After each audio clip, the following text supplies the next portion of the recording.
Sustainability is all about doing no harm or reducing harm with the goal of no harm. But when you take it a step further and invest in biodiversity, you're being additive. Companies are contacting us and saying, I want to do more for biodiversity. I have my sustainability plan in place. It's working, but I want to take it a step further. At Mekanism, we build iconic brands with soul and science. The soul is culturally relevant brand building, and the science is the always-on marketing activities that drive the bottom line. Learn more at Mekanism.com.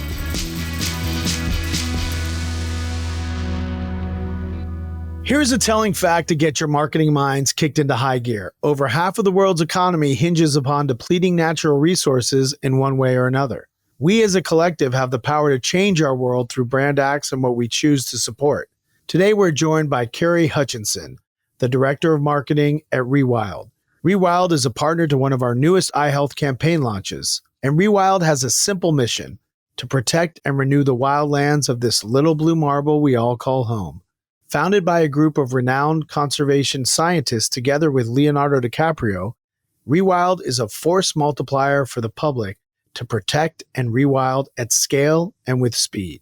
Carrie started her wildlife protection and marketing career with National Geographic and built her brand through private consulting with universities and companies like Georgetown and Erogia World to tell stories about different brands and their impact on our fragile planet. In today's episode, you'll learn how brands and industries can work together to create true environmental and economic sustainability. You'll learn why caring about the environment is vital to the continuation of our industry and how it impacts our lives. And you'll learn how we can make meaningful changes both on a personal and a professional level to rewild our planet. Let's learn about the soul and science of rewilding with Carrie Hutchison.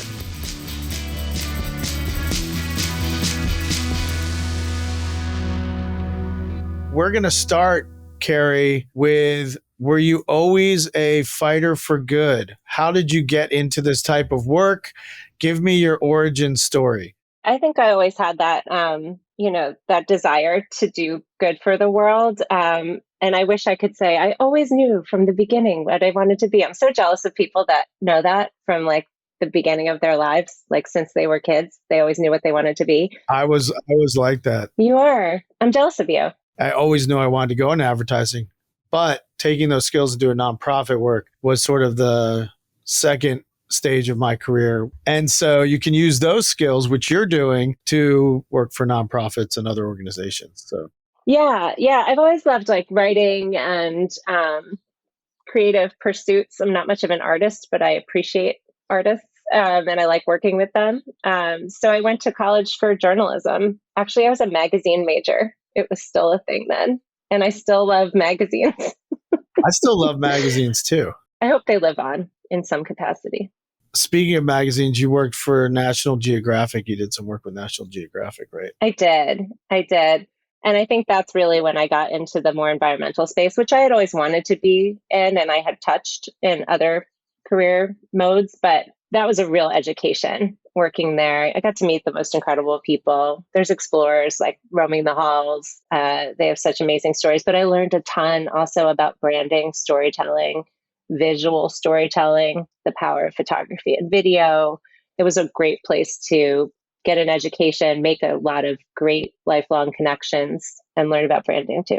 So when you walked out of school with your magazine major, what was the first gig you got?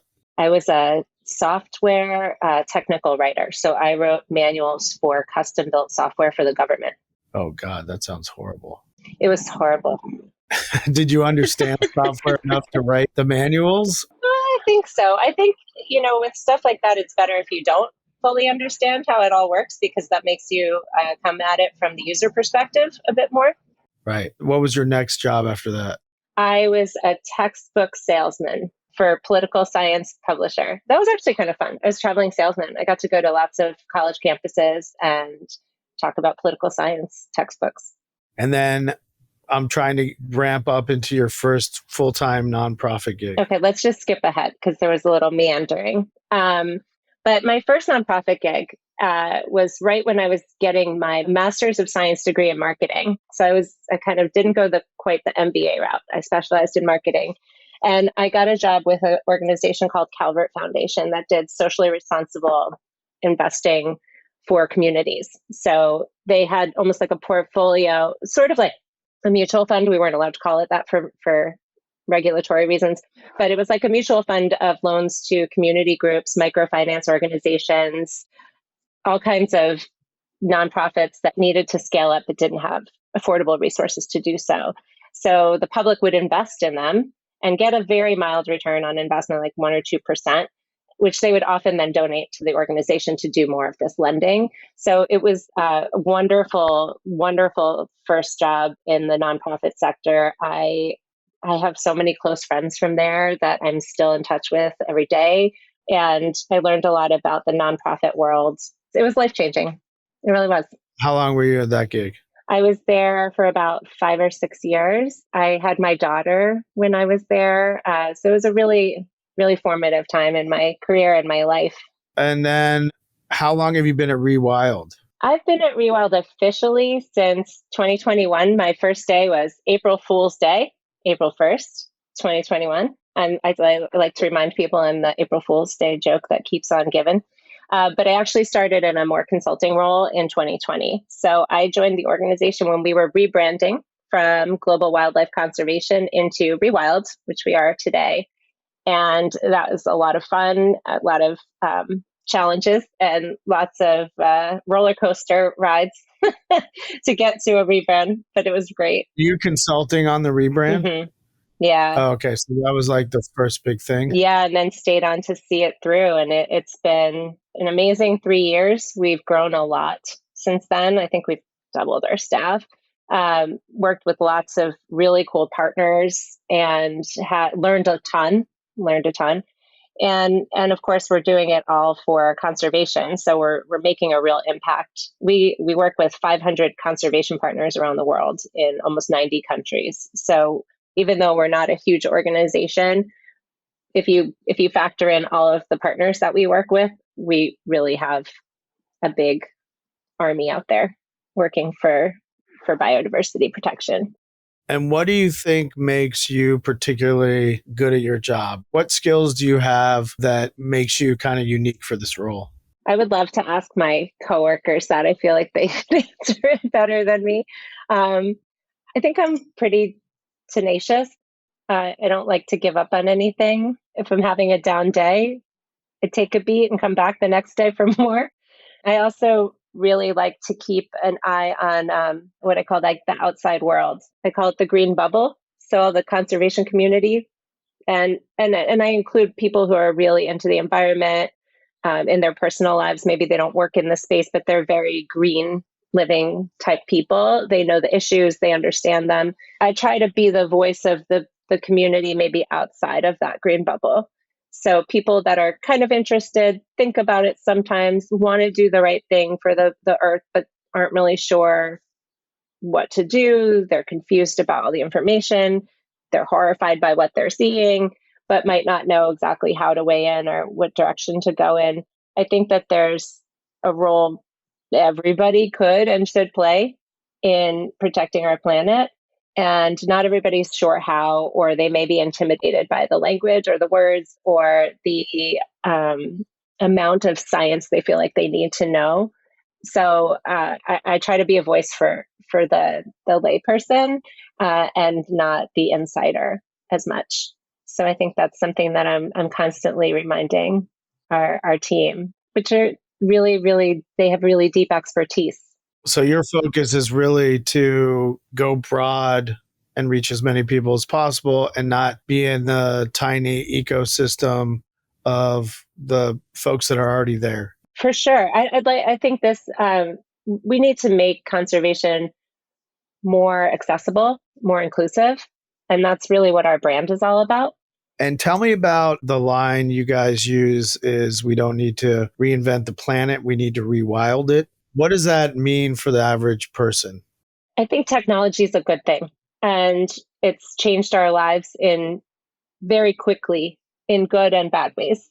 And I think that there's an assumption that we'll just figure out a technology that's going to reverse all these issues that we've created.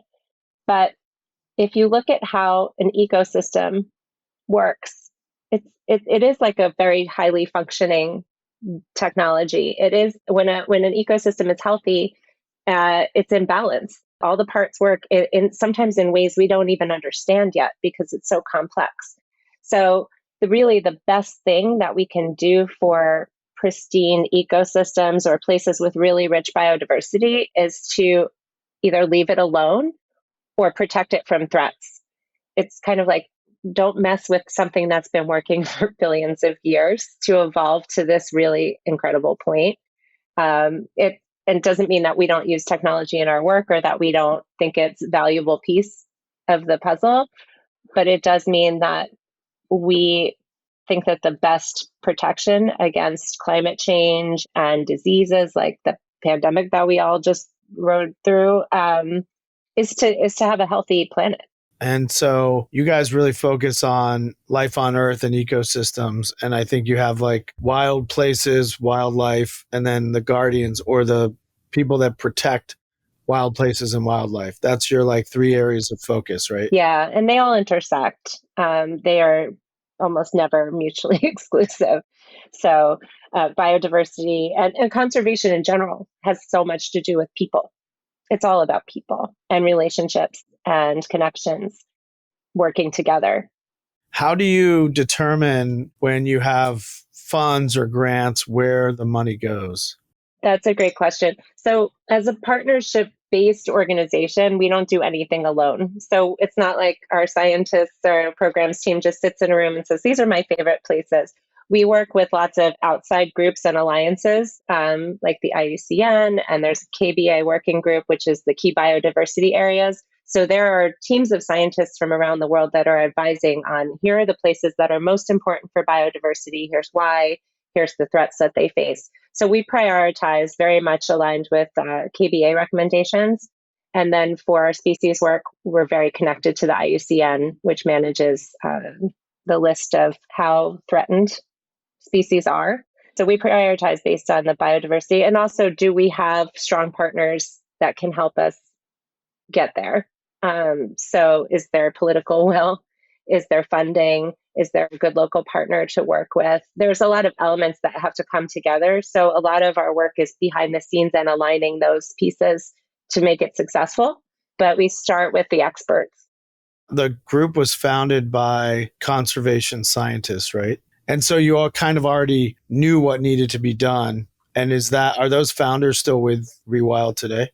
Yeah, most of them are. So we were global wildlife conservation before this, and it was a lot of people who had worked at the larger, bigger NGOs and had a slightly different vision and wanted to create their own thing. So our founder, Wes Seacrest, is still our CEO and chief scientist, and we changed our name and rebranded because the focus of our name was on wildlife, but that's just a piece of what we do. So we really wanted a name that was a little broader, that encompassed that whole biodiversity picture with the guardians and the people factor, the landscape and ecosystems factor, and the wildlife, of course. And we rebranded and launched as Rewild in 2021 with Leonardo DiCaprio, who's a founding board member and has been a longtime advocate for environmental issues. He's been a wonderful ally. Have you noticed that the name is more accessible and that you've gotten traction with this new name? We really have. The word wild is kind of fun and has some energy.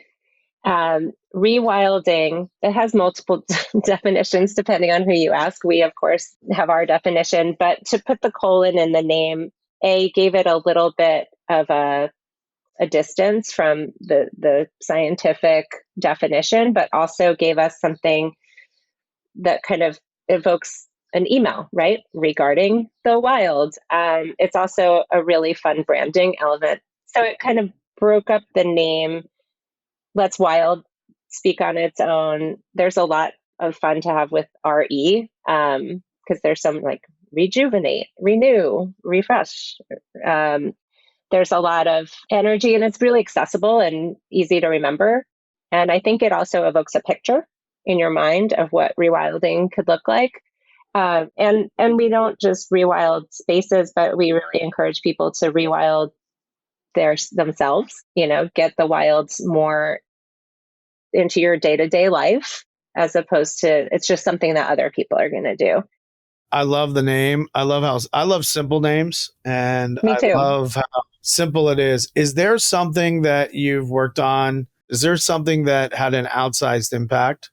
Well, back to our partnerships and our brand partnerships, I love to find unexpected ways to show up together and leverage our individual strengths. So, one of my favorite projects was working with Snapchat.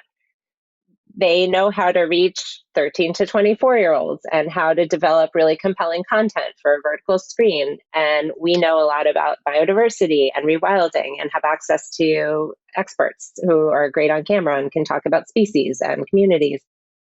So we worked on an original content series with them a couple of years ago, and it was 8 or 9 episodes. It was called Planet Rewild, and um, Two Chains, the rapper, was the voiceover, which made it really fun and really just different from kind of how you usually get your conservation issues packaged. So it took it to a new format. It was very fast paced, it was colorful, it was interesting, and each episode had a topic. And each one ended with kind of a nature hack, like something you could do that day that would get you out in nature or be part of this rewilding effort. So that one was really fun. I think it reached a totally different audience than we usually talk to. And Snap was that was an add-on that they worked with us on. They contributed $1 million to rewilding an area in Southern California that had been damaged by wildfires. So That's amazing. What a great partnership. it was amazing. They were wonderful A partners. broad audience, a broad young audience, Hmm. and you got donation at the same time. It doesn't get better than that. Yeah, and I would say almost all of our partnerships have that element where it's giving and storytelling. So that's something that they probably all have in common. But my favorite thing to do is sit down and say, how can we custom create something that is surprising, reaches a new audience for both of us, and does good in the world? So it makes an impact and it's not just about clicks and videos online. So, speaking of brand partnerships, we're doing one with you Yeah. and our client from iHealth Culturelle to bring attention to the parallels between the ecosystems on our planet that are in peril and our digestive system, gut biomes, which is also a type of ecosystem. Do you want to talk a little bit about that partnership, which again does not sound at first blush like it makes sense, but it does? Again, my favorite kind. The at first blush doesn't make sense is my favorite lead in to a partnership story. Um, so yeah, when the team at Mekanism came to me, I just thought it was so fun and creative. I've also, just as a person, done a lot of research and looked into the gut health issue because I've had problems with eczema and different autoimmune systems problems through my life. So have always tried to find natural ways to boost my own ecosystem. So I had some familiarity with it, with probiotics and what they can do. And then the concept was just so fun and creative and visual. Again, I could just see it. When it was described to me, I immediately had a picture of what it could look like. So that is always helpful. And so much of taking care of the planet is taking care of ourselves and each other. If we're not healthy or mentally fit, how are we going to take care of these enormous challenges that we're facing on a global level? So there's a self-care component to conservation work that is starting to be talked about a bit more. You hear about climate anxiety and taking time to reset when you deal with such heavy issues and things like this. So it had this self-care piece that felt like it should be a bigger part of the conservation conversation. So I liked that part of it. But then the parallels are just like too much fun, right? What's going on inside of you is going on outside of you. It also gives you things to think about when you're walking through a forest or looking at trees or a garden. What's going on inside of me? No, I love that comparison. I like that idea that you need to rewild your digestive system and gut biomes, and we have to rewild the planet. Because when I first heard the idea, I was like, wait, what? And then I saw the work and I'm like, oh, this is really fun. And I think you guys are really have a vision and you partner with others that can bring that vision to life with your donations. And then you partner with creative partners to get the word out there and to expand it. And almost any partnership that you can draw some similarity to is good exposure for Rewild for sure. Yeah, and I think so much of the challenge with the conservation movement is getting people to care about things that maybe they don't see every day or that seem very far away. And that might be because they're not taking the time to familiarize themselves with what's in their area or don't know how. Um, but when you talk about something that's going on in your own body that piques people's interest, self-interest and self-care. So I thought it was just a really fun way to tell the story in a kind of a different way than we ever have before. But there are so many parallel concepts. Rich biodiversity means that there's a lot of diversity in an ecosystem all working together. Same thing inside. Um, there's the concept of threats to those ecosystems. So in conservation, it's you know drilling for oil or cutting down the Amazon to raise cattle because that's happening. It's draining the Colorado River for water resources, again, to grow alfalfa to feed cattle.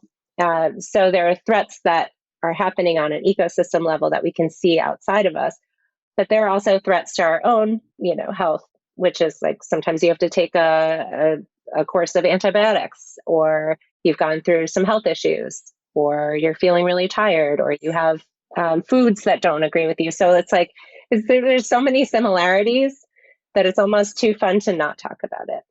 I love this idea that your personal gut biome impacts your mental health. It impacts your physical health, how you feel, how you act in the world. But it's almost like not top of mind. You don't think about it, right? Because you don't see inside. You don't see inside, so you don't think it's connected. Just like the average person might somewhat know, but they don't realize that wildlands and wildlife are connected to our longevity and our future. Like it's the micro to the macro, and I love that parallel, and it's just really clear. It makes so much sense. So we're really excited about this partnership and working with you guys on it. So tell me more about your job. What is the hardest thing that you have to do in working on marketing Rewild and getting the word out? I would say there's limited resources. That's one of the reasons I love working with brands. Is it's really hard for a smallish nonprofit to go out and build a huge audience because we don't have the marketing budget that Nike has or Apple has or brands like Snapchat that we've worked with or YSL Beauty, which is a long-term partner, and they've been wonderful. So working with brands allows us a new platform, and we can be the scientific partner with that brand and develop these long-term relationships, which we have with several of our partners, and continue to grow that awareness. Brands also, they have the ear of the public and the eye of the public. That I think more people are looking to brands now than they are to government leaders and academic institutions. So they can really set the tone for culture, and they have in so many ways. So if we can make rewilding sexy, I'm all for it. It needs to be something that doesn't feel like a drudge and feels like a doable, hopeful, wonderful thing. So that's one, just resources are not infinite when you work for a nonprofit. But the other thing is capturing attention. It's really hard. And the real experience that I would love for people to have is hard to translate online. Um, I've been rewilding my yard slowly, pulling out invasive species, planting native species, trying to make more plants available for pollinators. I have to learn a lot. It takes a lot of time, and it is immensely gratifying. And it's time that I never feel was wasted. And I don't feel like a lot of people even know where to start. So translating some of the joy of what this could be, because if you watch the news, it's all terrible and everything feels overwhelming and scary, which are not the greatest motivators, but joy and having fun with it are also possible. And I think also changing the face of conservation. It has kind of traditionally been exclusive and colonial, and it needs to be more inclusive, more accessible. And I would love if schools spent if kids spent half their days outside. They really should. That would be amazing. It would be amazing for our kids. Absolutely. It would be amazing for adults if we could spend more of our days outside. The hard part is resources and making it more accessible. What is the best part about your job? The best part are the wins, when we can really move the needle in a place, or see the change. There's a video that we have on our YouTube channel about this little island in the Caribbean called Redonda that had been invaded by goats and rats, and all the vegetation was mostly gone. It kind of just looked like a rock floating in the Caribbean. And slowly but surely, they removed all the goats, they got rid of the rats, and slowly but surely, like, ground lizards came back, seabirds came back, the vegetation started to explode. And you can really see, like, in that very gratifying HGTV way, the before and after. And it happened fairly quickly. And I think that's because it's a contained ecosystem. It's in the Caribbean. Rewilding doesn't always happen that quickly. And that's another challenge, is we are a very instant gratification kind of society these days. And the before and after happens in a half an hour on HGTV. It's magical. It's super gratifying. That's not how conservation works. It takes longer, and it has challenges, and it has setbacks. It's a long game. It's a long game. But if we can, but there have been long-term projects documented, so we have enough of that before and after to show. But the other thing that we need to remember is that this is a really worthy long game. We just released a study that was it had multiple dozens of co-authors, but one of the lead authors was our executive vice president, Penny Layhammer, because we know that conservation efforts work, but there were enough doubters that we did a long-term study on it to show that it does work. And the numbers coming out of it are pretty compelling and fascinating, but there's 44,000 species that are estimated to be at risk of extinction. 44,000 that we know of. That's the ones we know of. And about half of the world's GDP, which is like $44 trillion, is reliant on nature. So that alone should tell every business out there, like, this is important. If you lose nature, you're going to lose money. Yeah. That's great. You start every pitch with that. But there's more. We're not spending enough on conservation. A very comprehensive global conservation plan would cost anywhere between, like, around $200 and $500 billion. So we're coming up short. We're not even at that bottom tranche, but we subsidize fossil fuels with $7 trillion a year, which is insane, but it is a good investment. And more, I'm talking to brands that, sustainability is all about doing no harm, or reducing harm, with the goal of no harm. But when you take it a step further and invest in biodiversity, you're being additive. It's a contribution as opposed to kind of retribution for harms. So a lot more companies are contacting us and saying, I want to do more for biodiversity. I have my sustainability plan in place, it's working, but I want to take it a step further. And that's what YSL Beauty did. They had worked a ton on their supply chain and their sourcing of ingredients and their sustainability efforts and their packaging, but they wanted to go a step further and invest in biodiversity projects near where they were sourcing ingredients. So I think we have now 5 projects around the world with them.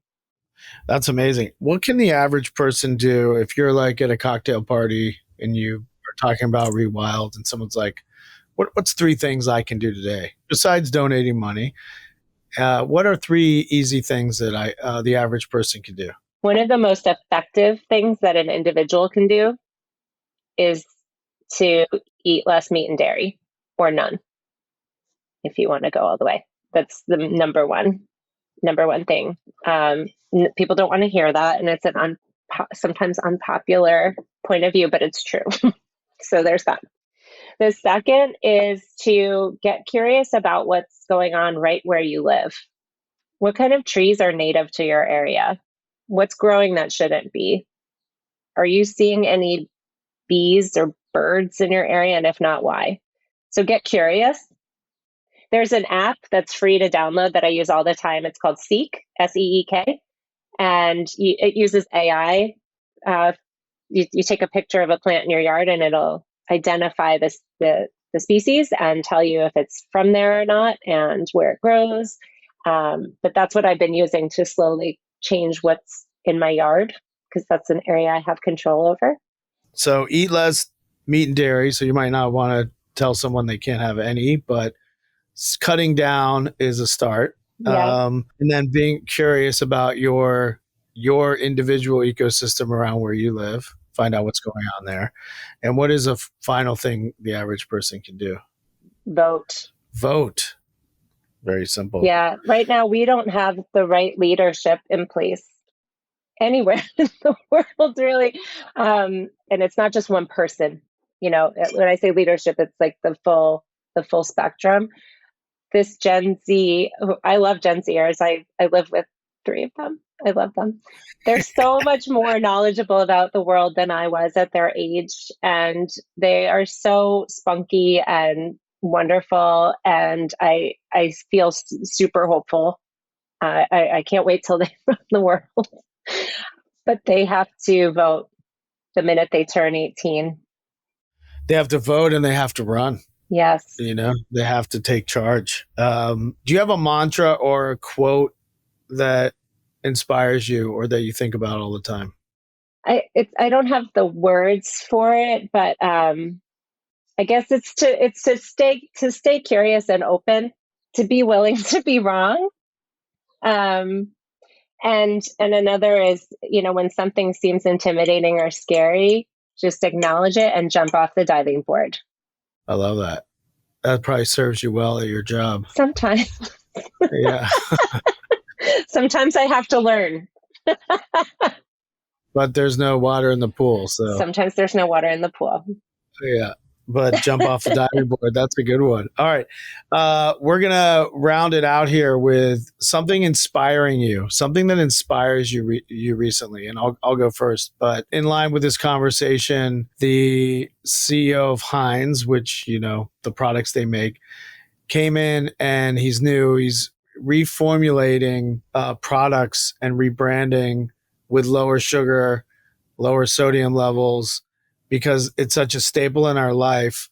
Why should we be doing harm to folks' bodies when we can basically create a similar formula that's healthier? And just taking that on, which I'm sure costs money and I'm sure it isn't great for investors, et cetera. But I think just goes back to your idea of leaders doing something good. That just reminded me of that when you mentioned that. Do you have an recent inspiration for our listeners? Something I've been spending a lot of time working on lately, and I just went to a retreat this last weekend, is I belong to a Unitarian church, and they are very much about social justice and the environment, and questioning everything and having debates and having wonderful, deep, rich conversations. And I just spent the weekend in nature with several people from the congregation that I belong to. It's in Bethesda, Maryland.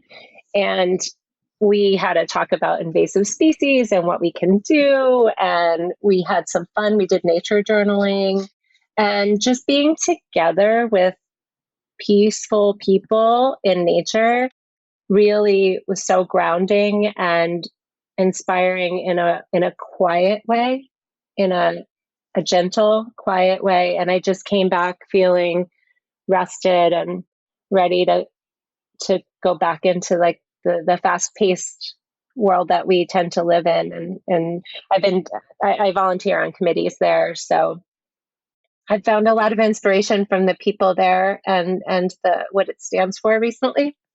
That's great. I love that. And also, I think taking the time out to slow things down, I think it's really important. It's very inspiring to me. I always try to do that because I'm always find myself moving too fast and not doing that. But I'm actually going to a Zen retreat this weekend, which is going to be a lot of meditation and in the woods. Is it silent? It's partially silent, but not completely silent. I'm going to do that someday, but I love talking. It's going to be so hard. Yeah. Yeah. What is a lesson that you learned recently? Mine is there's this boxing term when you're learning how to box or training that slow is smooth and smooth is fast. And that really means that slowing down, back to what we were talking about, taking a breath and giving yourself time to think creates better outcomes and actually speeds things up. But you have to do the slow part. You can't just do the fast part, but slow is smooth, and then smooth makes it fast because you've got it kind of figured out because you took that time. Do you have a lesson that you're pondering? Very similar. I was watching CBS Sunday Morning. I watch it every week. I love CBS Sunday Morning. And there was a woman on who had a lot of careers. I think she was an opera singer. She was all these things, and she was always doing, producing. And she wrote a book called Do Nothing. And it's very much what you're saying. We don't value doing nothing. It's lazy. It's a waste. But I often get the best ideas when I'm just out taking a walk or staring at a tree or, doing nothing. I also like to do jigsaw puzzles, like for anxiety. And sometimes when I can't figure out something, the gratification of finding pieces that fit spark other ideas and solutions to things that I've been thinking through. So I think taking that rest time, like you said, slowing down and the doing seemingly nothing is actually good for our creativity. But tied to that is asking for help. I can't do everything. So I'm really trying to learn to ask for help. We never ask for help enough. No.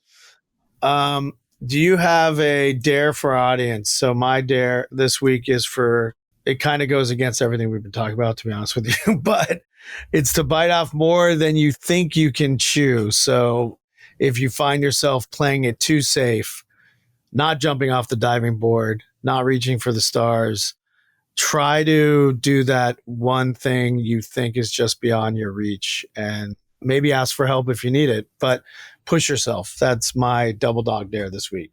What do you have? I love that. And doing nothing could be that very uncomfortable thing. I would say try to go a day without meat and dairy. It's not that hard. There's so many like delicious alternatives, and there's so many Instagrammers that'll teach you how to cook something. I'm going to do that today. Do it today. I'm going to take on your double dog dare today. Yeah. See if I can do it. I'm sure I can. Carrie, we're so excited for our partnership. It's going to be awesome. Can't wait to launch it. Where can people find more about you and find more about Rewild if they want to donate or take action or help make the world better? Where should they go? Pretty easy to remember, I hope.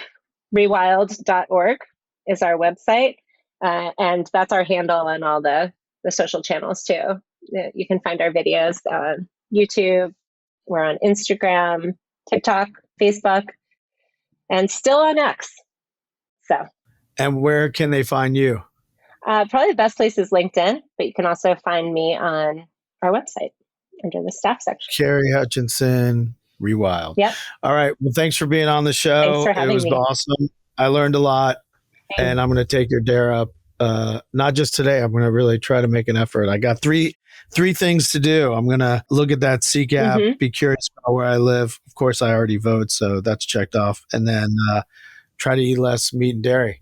And of course, I'll donate some money. Why not? Bonus. I love that. All right. Thanks, Carrie. Thank you.